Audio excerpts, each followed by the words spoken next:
Occupation number 78, Venus Limited was registered with an authorized capital of rupees 40 lakh divided into 4 lakh equity shares of rupees 10 each. 70,000 of these shares were issued as fully paid up to Messrs Star Limited for building purchased from them. तो building आपने purchase किया और उनको 70,000 shares issue किए.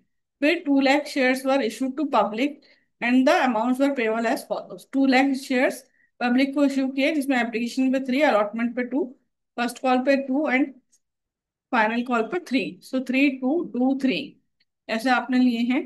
फिर the amount received on these shares, 1 lakh shares पर full amount मिला 60,000 पर 7 रुपीज, 30,000 पर 5 रुपीज, 10,000 पर 3 रुपीज मिले. Directors forfeited 10,000 shares on which only 3 rupees per share were received. These shares were issued at 12 rupees per share. Pass necessary general notice for the above transaction in the books of Venus Limited. तो देखो on ये हम एक table बना रहे हैं जिससे हमें पता चले कितने शेयर्स पर कितना पैसा मिला है. सो ऑन 1 लाख शेयर्स आपको फुल अमाउंट मिल गया है. सो 1 लाख इंटू 3, 3 लाख, 2 लाख, 2 लाख और 3 लाख. फिर है ऑन 60,000 शेयर्स. तो 60,000 शेयर्स पर 7 मिला है यानी 3 + 2 + 2.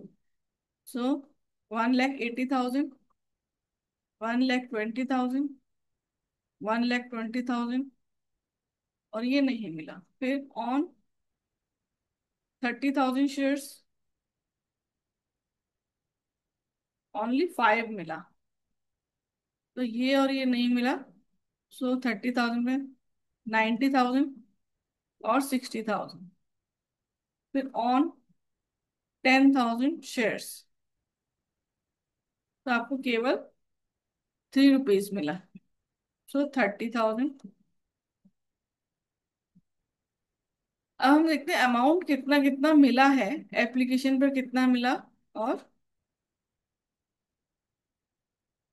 जो अमाउंट नहीं मिला वो भी देखेंगे हम. ठीक है. सो अमाउंट रिसीव्ड तो कितना मिला आपको? 3 lakh plus 1,80,000 plus 90,000 plus 30,000, 6 lakh. तो शेयर्स है आपके पास यहाँ पर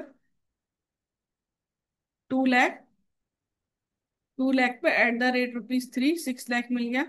यहाँ पर आपको मिला है 3,80,000. यहाँ पर मिला 3,20,000 और यहाँ पर मिला 3 लाख. अब जो अमाउंट नहीं मिला है, अमाउंट नॉट रिसीव्ड, तो यहाँ पे तो सारा मिल गया. यहाँ पर आपको नहीं मिला है. सो 10,000 इंटू 2. सो 20,000 आपको नहीं मिला है. यहाँ पर आपको 40,000 पर 2 नहीं मिला, मतलब 80,000 नहीं मिला.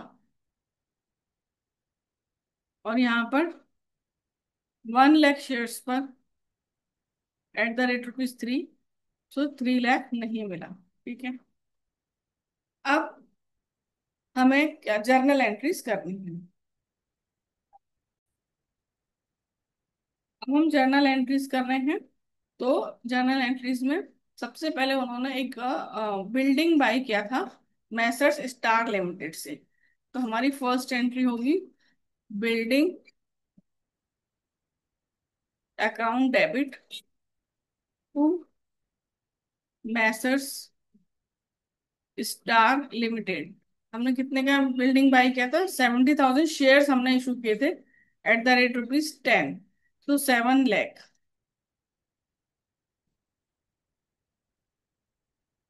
तो building purchased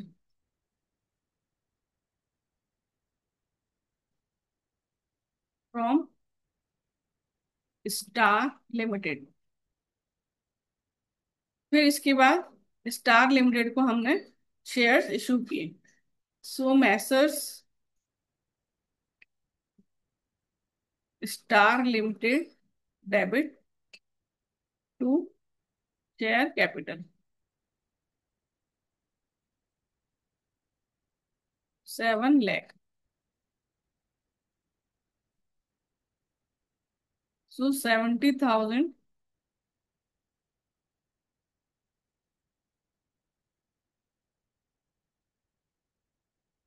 shares issued at the rate rupees 10 each to Messrs Star Limited. ठीक है, तो ये एक एंट्री हो गई। अब इसके बाद हमने पब्लिक को जो शेयर्स इशू किए हैं 2 लाख शेयर्स, है ना, तो यहाँ होगा बैंक अकाउंट डेबिट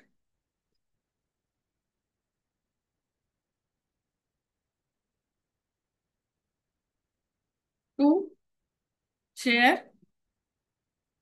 एप्लीकेशन। तो हमें एप्लीकेशन कितने शेयर्स पे इशू हुए? 2 लाख शेयर्स पर।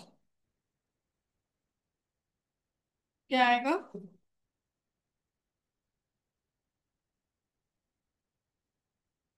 एप्लीकेशन मनी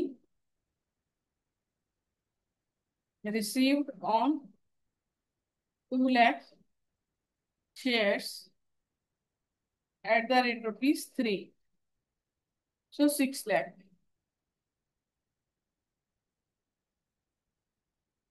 फिर share application account debit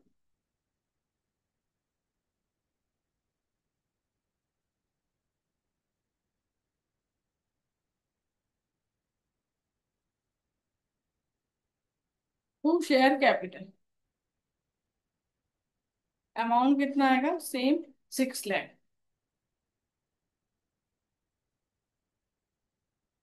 application money transfer to share capital.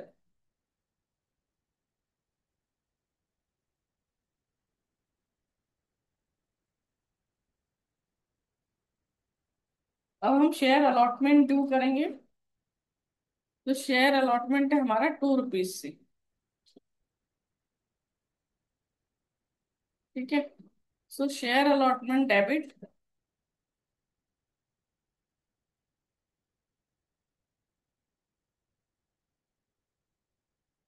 To share capital. तो allotment due on 2 lakh shares at the rate rupees 4 lakh. अब हम रिसीव का एंट्री करेंगे, तो हम ये देख लेंगे हमें कितना रिसीव हुआ है। वो हम जो टेबल बनाया था, तो हमने देखो 3,80,000 मिला है और 20,000 नहीं मिला, 3,80,000। So bank account debit to share allotment 3,80,000।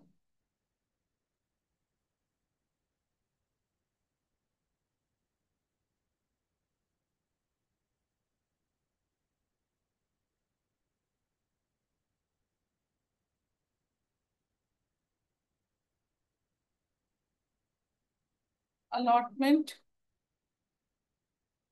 money received on 1,90,000 shares.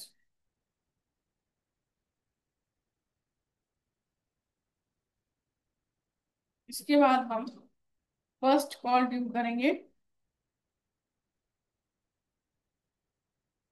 Share first call account debit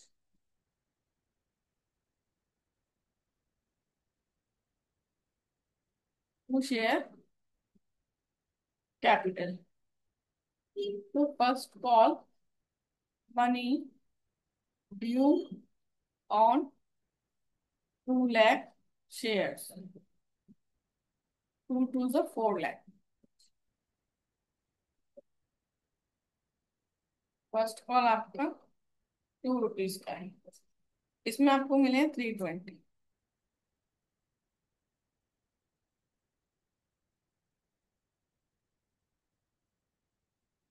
तो 320 मिले हैं, 80 नहीं मिले हैं, और 4 लाख। सो एंट्री क्या होगी? Bank account debit,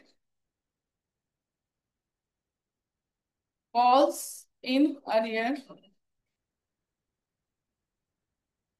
account debit to share first call. Share first call हमने जितना डेबिट किया था उतना क्रेडिट कर दिया। First call money received on 1,60,000 share.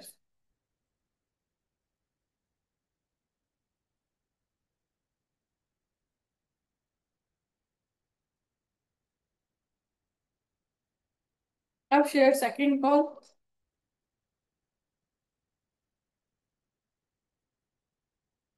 And final call, account debit to share capital. 2 lakh into 3, 6 lakh.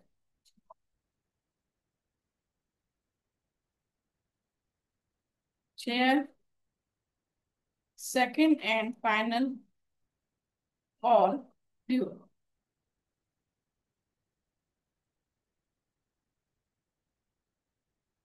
Bank account debit, calls in arrear account debit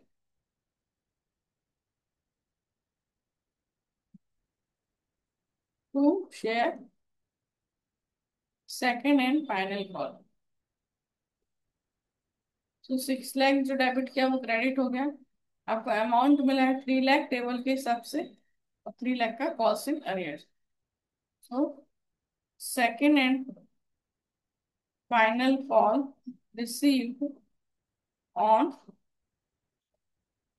1 lakh shares.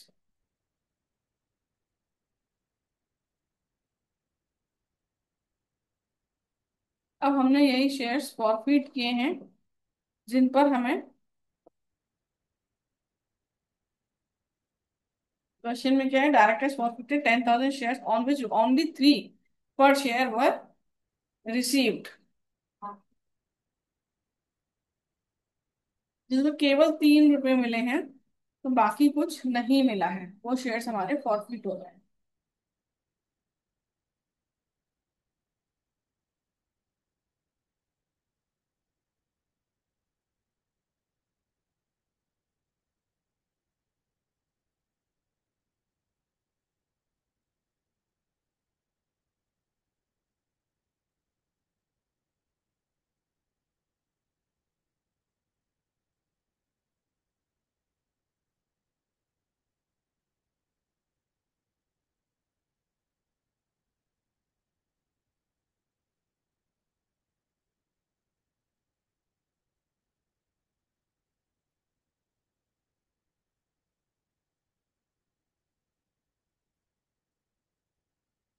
तो share capital debit,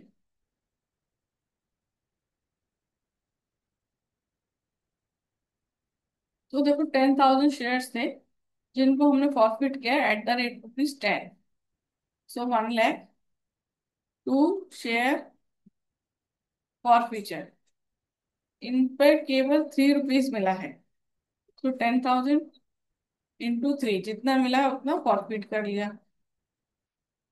to share allotment,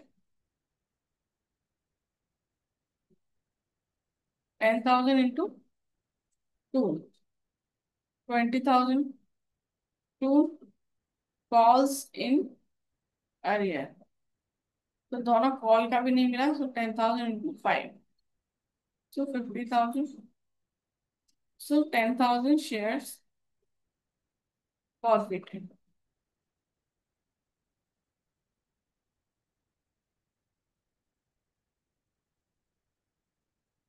अब इसके बाद हम इन्हें reissue करेंगे। Reissue इन्होंने किया है 12 रुपीज पर, रीइशूड एट 12।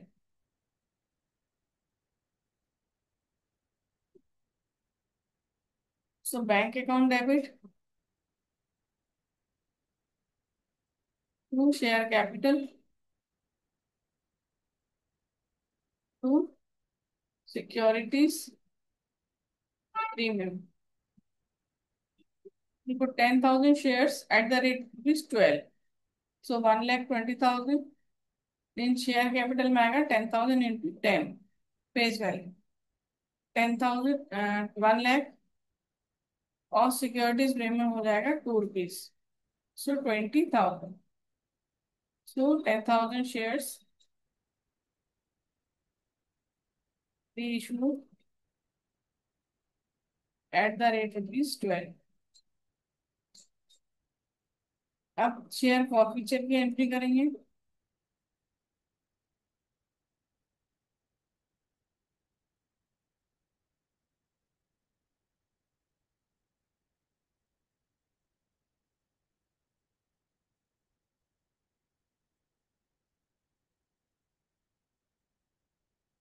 शेयर फॉरफीचर में देखो, जो शेयर फॉरफीचर की फर्स्ट एंट्री थी उसमें शेयर फॉरफीचर में 30,000 का अमाउंट है। सो 10,000 इंटू 3, 30,000 हमें गेन हुआ था वो शेयर्स फॉरफिट करने पर, और री इशू करने पर हमें कोई भी लॉस नहीं हो रहा है सेकेंड एंट्री में। तो फाइनली जो गेन है हमारा वही रहेगा। तो share forfeiture account debit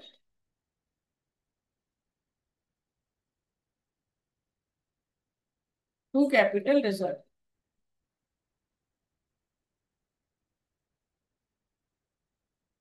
30,000। So net gain transferred to capital reserve. इसका हम वो भी ऐसे भी हम देख सकते हैं कि क्या आएगा, amount transferred to capital reserve, amount forfeited divided by number of shares forfeited,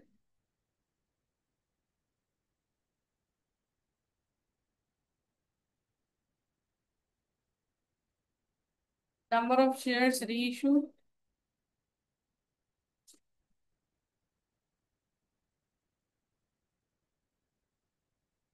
minus loss at the time of reissue। 30,000 का हमारा अमाउंट फॉरफिट हुआ था, नंबर ऑफ शेयर्स थे 10,000, number of reissued share 10,000 minus zero, क्योंकि loss कुछ नहीं था, सो 30,000। तो ये हमारा क्वेश्चन हो गया कंप्लीट। Thank you.